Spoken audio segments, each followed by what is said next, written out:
ગિરનારમાં જે હુમલો થયો એને લઈને રાજ્ય સરકારે ખૂબ મોટો નિર્ણય લીધો છે। શું ખરેખર ગુજરાતમાં એવું બનવાનું છે કે સિંહોનું દર્શન કરવા માટે જે ટુરિસ્ટને પરવાનગી આપવામાં આવતી હતી એ સાવ મર્યાદિત થઈ જશે? જે દાતાર સીડી માર્ગ છે એને સાયલેન્સ ઝોન જાહેર કરાશે। આ પજવણીના બનાવો ન બને, મ્યુઝિક કે રાડારાડી ન થાય એ માટે આ દાતારની જે સીડીવાળો વિસ્તાર છે એને કાયમી સાયલન્સ ઝોન તરીકે ડિક્લેર કરવામાં આવશે। કે આપણી માનસિકતા કઈ દિશામાં જઈ રહી છે?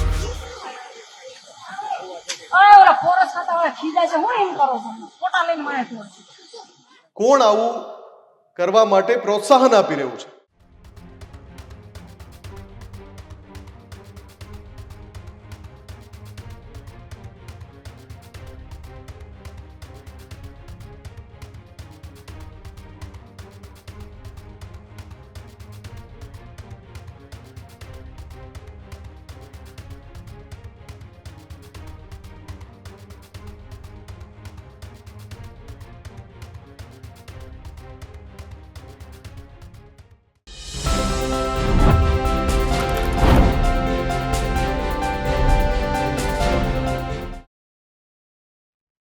એશિયાટિક લાયન, આમ તો આ સાવજ જ ગુજરાતની ઘણી બધી ઓળખ પૈકીની એક ઓળખ છે અને એ એશિયાટિક લાયન અને માણસ વચ્ચેના સંઘર્ષના કારણે પરિસ્થિતિઓ એવી બની રહી છે કે કદાચ ભવિષ્યમાં એવું પણ બને કે સિંહ દર્શન કરવું જ મુશ્કેલ થઈ જાય।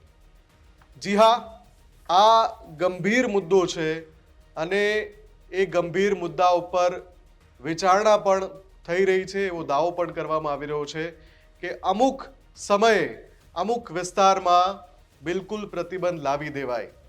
આવા જે તર્ક ચાલી રહ્યા છે સોશિયલ મીડિયામાં અને કેટલાક દાવા પણ થઈ રહ્યા છે, એની હકીકત શું છે? શું ખરેખર ગુજરાતમાં એવું બનવાનું છે કે સિંહોનું દર્શન કરવા માટે જે ટુરિસ્ટને પરવાનગી આપવામાં આવતી હતી એ સાવ મર્યાદિત થઈ જશે? કેમ કે ગિરનારમાં છેલ્લે જે 11-12 વર્ષના બાળક સાથે જે પણ થયું એનાથી ન માત્ર ગુજરાત પણ આખો દેશ આઘાતમાં છે। આખરે એ ધરાનું ગૌરવ સમા સાવજ શા માટે માણસ પર હુમલા કરી રહ્યા છે એ બધી ચર્ચાઓ ચાલી રહી છે અને એનું જે વર્તન છે એનું પણ ગહન એનાલિસિસ થઈ રહ્યું છે કે આખરે સિંહો આવું શા માટે કરી રહ્યા છે। માત્ર 1 થી 1.5 મહિનામાં 7 થી 8 કિસ્સા અને એમાં પણ કેટલાકના જીવ જવા, આટલી ગંભીર સ્થિતિ કેમ આવીને ઊભી રહી? સૌથી પહેલા વાત કરીએ, રાજ્ય સરકારે એક મોટો નિર્ણય પણ લીધો છે। જે અપડેટ આવ્યું છે, ગિરનારમાં જે હુમલો થયો એને લઈને રાજ્ય સરકારે એક ખૂબ મોટો નિર્ણય લીધો છે, એની પણ વાત કરીશું। સાથે જ અમરેલીના લીલિયા પાસે જે ઘટના બની હતી, ગેરકાયદે લાયન શોની વાત ત્યાંથી આવી હતી, એ ઘટનામાં શું થયું એની પણ વાત કરીશું અને સાથે સાથે વધુ એક ચોંકાવનારો કિસ્સો છે। એ કિસ્સા પછી મેં જેમ શરૂઆતમાં કહ્યું હતું એ પ્રમાણે શું સિંહ દર્શન કરવા પર પણ પાબંદી લાગી જશે અમુક વિસ્તારમાં આખા વર્ષમાં અમુક સમય દરમિયાન? આમ તો જ્યારે સિંહોનો પ્રજનન કાળ હોય છે એવા સમય એટલે કે ચોમાસાના જે મહિનાઓ છે એ દરમિયાન પ્રવાસીઓને કાયદેસર વિઝિટ પર પ્રતિબંધ છે, એટલે સિંહ દર્શન કાયદેસર રીતે જે થાય છે એના ઉપર પ્રતિબંધ છે। પણ અહીંયા ગેરકાયદે લાયન શોની વાત પણ છે અને એ સિવાય આખા વર્ષમાં પણ બીજો કેટલોક સમય છે એની પણ ચર્ચા એટલા માટે થઈ રહી છે। આ 3 વિષય પર વાત કરવી છે અને ત્રણેય વિષય પર વાત કરતા કરતા સાથે રાજ્ય સરકારના એ મોટા નિર્ણયની પણ વાત કરવી છે જે જૂનાગઢમાં ગિરનારમાં જે કમનસીબ ઘટના બની એ પછી સરકારે શું નિર્ણય લીધો। નમસ્કાર, હું છું મુફદ્દલ કપાસી અને આપ જોઈ રહ્યા છો એડિટર્સ પોઈન્ટ વિથ MK। સૌથી પહેલા વાત કરીએ રાજ્ય સરકારે જે નિર્ણય લીધો છે એની।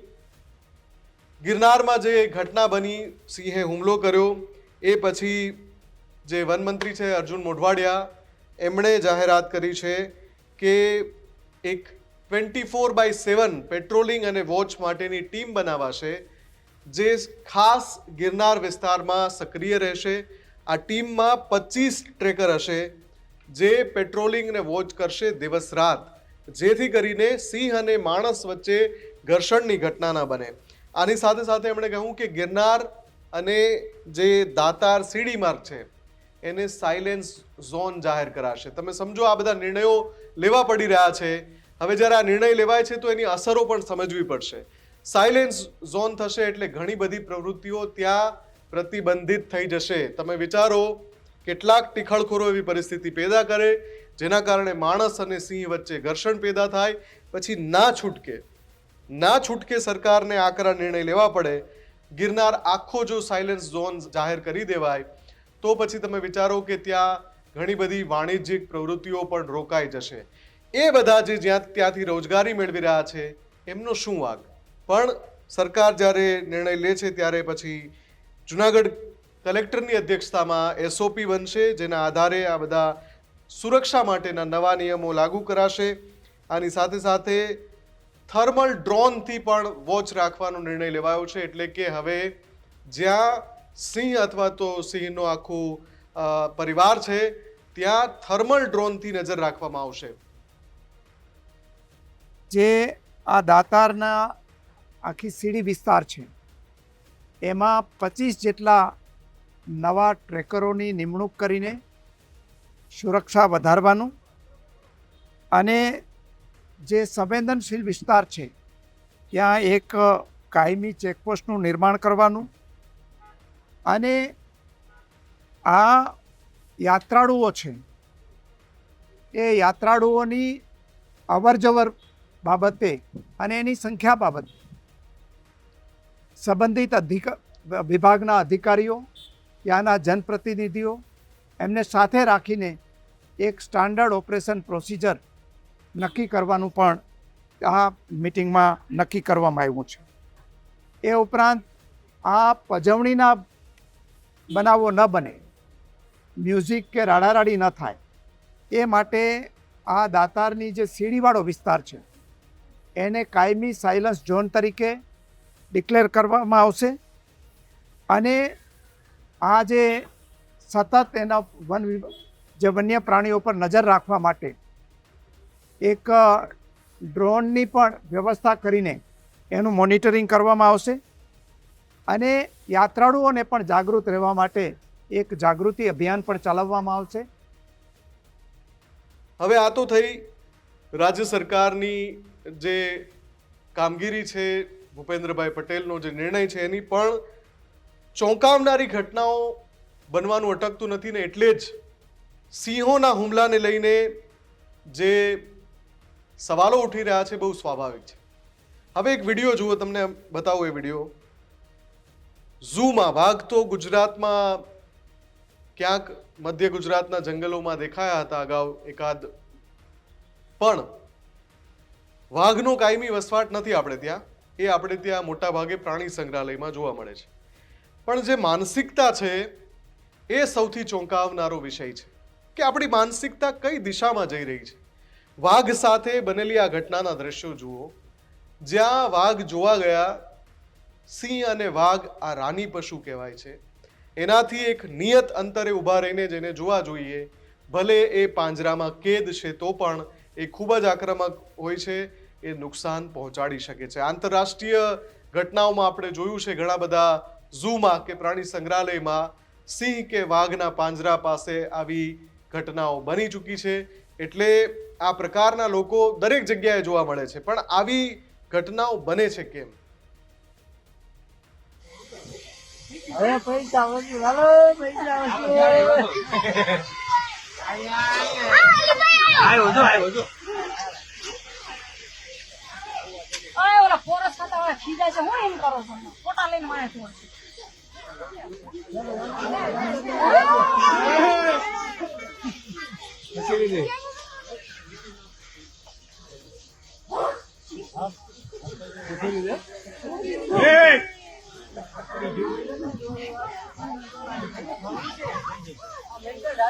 તમને બધી વસ્તુ દેખાશે.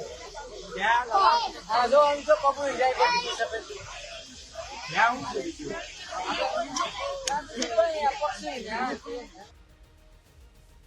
કોણ આવું કરી રહ્યું છે? કોણ આવું કરવા માટે પ્રોત્સાહન આપી રહ્યું છે? કેમ કે અહીંયા વાઘ સાથે આ બન્યું, અગાઉ સિંહ સાથે આવું બન્યું છે.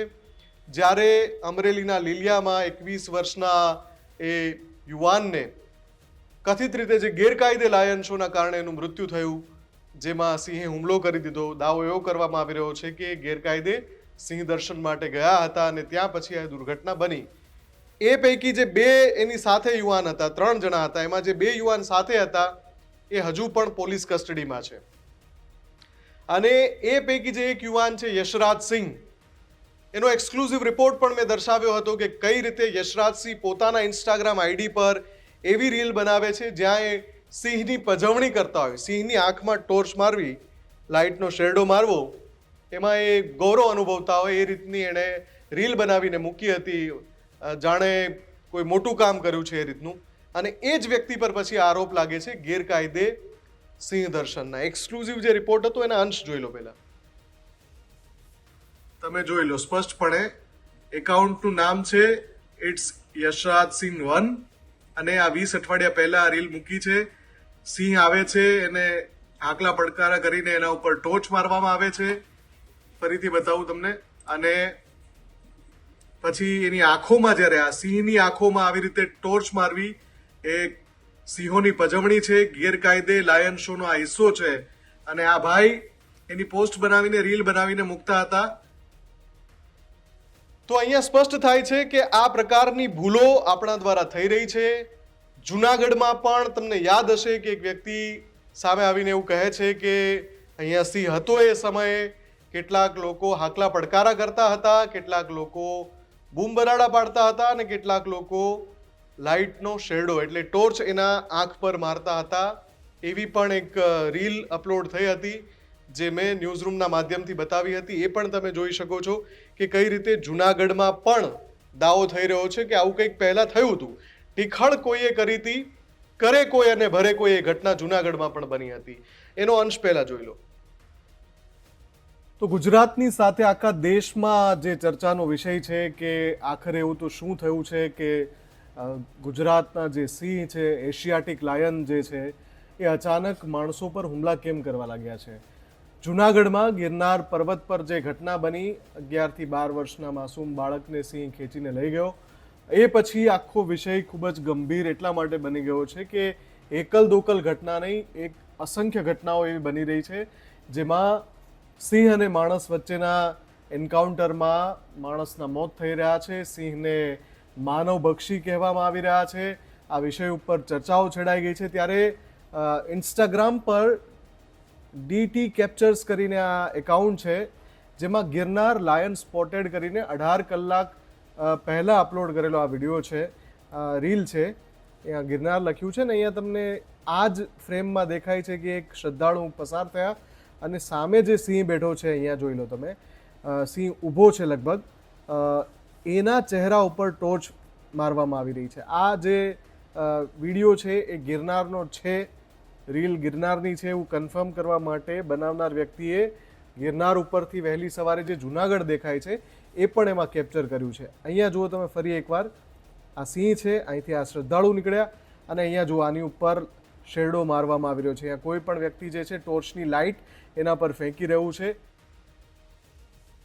અને આ છે એ વ્યક્તિ કે જેણે એવો દાવો કર્યો હતો કે અહીંયા સિંહ હતા ત્યારે કેટલાક લોકોએ ટીખળ કરી હતી અથવા તો પજવણી કરી હતી. સિંહોની પજવણી કરનારા આવા લોકો જ ખરેખર તો એ પાપી છે, એ જીવ લેનારા લોકો છે. માનવભક્ષી એ સિંહ નથી જે હુમલો કરીને કોઈ વ્યક્તિ જતો હોય એને પોતાનો શિકાર બનાવી દે છે, પણ એને એ પરિસ્થિતિ માટે ઉશ્કેરનારા એવા તત્વો કે જેના પાપના કારણે આ બીજા નિર્દોષ વ્યક્તિને ભોગવવું પડે છે. બની શકે કે જે વ્યક્તિ પર હુમલો થયો એનો વાંક જ ના હોય, કોઈ ત્રીજા વ્યક્તિએ ટીખળ કર્યું હોય. બની શકે કે જેનો શિકાર થઈ ગયો એણે કશું કર્યું જ ના હોય, કોઈ બીજાએ ચાળા કર્યા હોય. હવે જ્યારે મેટિંગ પિરિયડમાં હોય ત્યારે સિંહ અને સિંહણ ખૂબ જ આક્રમક થાય છે. એને લાગે કે ભાઈ આ મારા પેલામાં ભંગ કરવાની કોશિશ થઈ રહી છે તો એ હુમલો કરે છે, અથવા તો સિંહને લાગે કે એની ખુદની સ્વરક્ષા માટે હુમલો જરૂરી છે ત્યારે સિંહ હુમલો કરે છે. એવું ઘણા બધા વાઇલ્ડ લાઈફ એક્સપર્ટ કહી ચૂક્યા છે. છતાં પણ સરહદ ઓળંગીને લાઈન દોરી ચૂકીને લોકો ટીખળ કરે છે અનેકવાર એવું સામે આવ્યું છે અને પછી એવી કમનસીબ ઘટના બને છે જે બિલકુલ ન બનવી જોઈએ. બધાની વચ્ચે સૌથી અગત્યની વાત છે માનવ જીવ ન જવો જોઈએ અને એના માટે રાજ્ય સરકારને વન વિભાગે જે પણ કરી શકાતું એ કરવું જોઈએ. એટલા માટે કે માનવ જીવ સૌથી અગત્યનો છે અને એ માટે હજુ પણ ગિરનારમાં જે પગલાં લેવાયા, શું રાજ્યના બીજા અલગ અલગ વિસ્તારમાં આવા કોઈ પગલાં લેવાની સરકારની કે વન વિભાગની તૈયારી છે? કેમ કે નથી તો એ પણ કરવું જોઈએ. માત્ર ગિરનાર નહીં, આવી ઘટના તમને યાદ છે રાજુલાના કુવાયા નજીક પણ બની હતી, અમરેલીના લીલિયા નજીક પણ બની હતી, રેવન્યુ વિસ્તારમાં પણ બને છે. આ તમામ જગ્યાએ શું સરકાર થર્મલ ડ્રોનથી વોચ રાખશે, ત્યાં અલગ અલાયદી વ્યવસ્થા કરશે, ટ્રેકરને રાખશે જે 24/7 ખાસ આ ધ્યાન રાખે કે માણસ અને સિંહ વચ્ચે ઘર્ષણ ન થઈ જાય? અને સૌથી વધારે વન વિભાગે ચોકન્ના રહેવાની જરૂર છે આવા ટીખળખોરોથી, આવા ગેરકાયદે લાયન શો કરનારાઓથી. જ્યાં જ્યાં થાય છે ત્યાં ધોષ બોલાવવાની જરૂર છે, કેમ કે એવા તત્વો જ સિંહને તો બદનામ કરે છે, સાથે સાથે એ વન વિભાગના અધિકારીઓ ઉપર પણ આંગળી ચીંધાવે છે. એના કારણે થાય છે. વન વિભાગના કેટલાક કર્મચારીઓ પર પણ આંગળી ચીંધાય છે કે એમની મિલીભગતથી જ આવા ગેરકાયદે લાયન શો થાય છે. પણ આ બધું જ અટકાવવા માટે રાજ્ય સરકારે સર્વવ્યાપી એક્શન લેવા પડશે. ન માત્ર ગિરનાર પૂરતા પણ એ તમામ જંગલ વિસ્તાર અને જંગલની પાસેના એ રેવન્યુ વિસ્તાર કે જ્યાં સાવજોની વસ્તી છે ત્યાં પણ આકરા નિયમો લાદવા પડશે. પણ એ આકરા નિયમો લાદવા કરતાં પણ વધારે પ્રાથમિકતા છે એ ટીખળખોરોને સબક શીખવવાની, જેના કારણે રાજ્યમાં આવી પરિસ્થિતિ પેદા થાય છે. કમનસીબ લોકો, નિર્દોષ લોકો જીવ ગુમાવે છે. જોઈએ હવે સરકાર એ દિશામાં ક્યારે પગલું ભરે છે. આવા જ વધુ સમાચાર માટે આપ જોતા રહો ન્યૂઝરૂમ ગુજરાત. નમસ્કાર.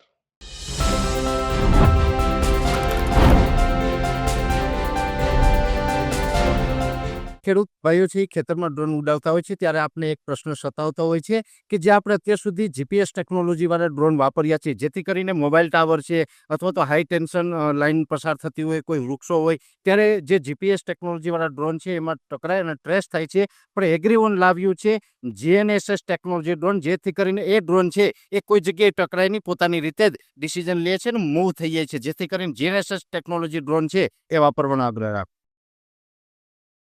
હજુ સુધી તમે અમારી ચેનલને સબસ્ક્રાઇબ નથી કરી તો અત્યારે જ ન્યૂઝરૂમ ગુજરાતને સબસ્ક્રાઇબ કરો, ફેસબુક અને ઇન્સ્ટાગ્રામ પર ફોલો કરો.